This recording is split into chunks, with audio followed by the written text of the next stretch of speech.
Hei hei, minun nimeni on Esa. Tänään tutustutaan tähän Raspberry Piin.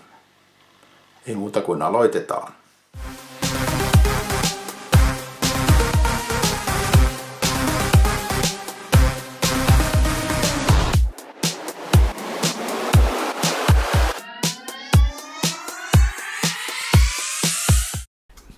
No niin, siinä on Raspberry Pi 3 ja siinä näkyy Raspberry tekniset tiedot.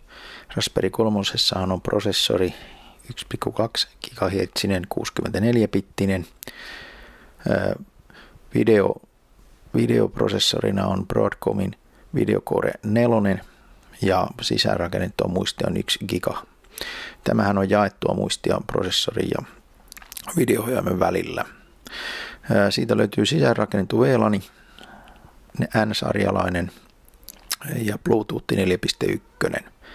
Verkkokorttina on 10/100 verkkoliitäntä ja siitä löytyy 4 USB-paikkaa.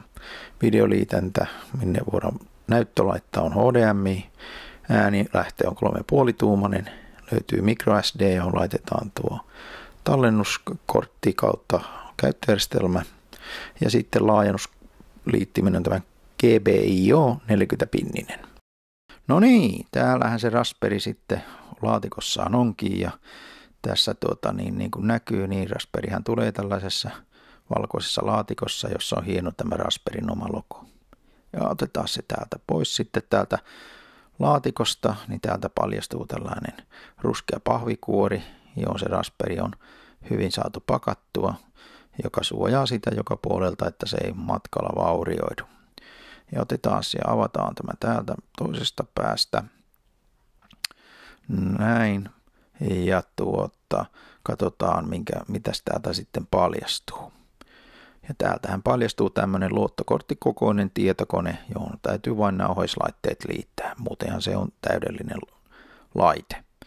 Ja jos nyt katsotaan vähän paremmin, että mitä tästä löytyy, niin tuossa on prosessori, tuossa on LAN-liitäohjain, tuo on näyttöliitäntä, kameraliitäntä, virtaliitäntä ja sitten HDMI-liitäntä. Ja jos katsellaan, tuossa on GPIO-liitäntä ja sitten jos käännetään tämä toiselle sivulle, niin sitten me nähdään siitä, että tähän liitetään LAN-portit tähän näin ja sitten 4 USB-paikkaa, 4 näin, tässä näin. Ja sitten äänikorttiliitäntä löytyy sitten täältä toisesta sivusta tuosta noin 3,5-tuumainen jakin paikka. Ja sitten täällä pohjapuolelta löytyy minne pannaan sitten tuo microSD-kortti täältä näin.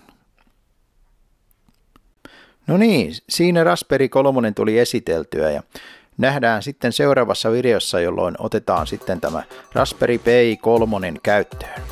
Nähdään ensi kerralla. Moi!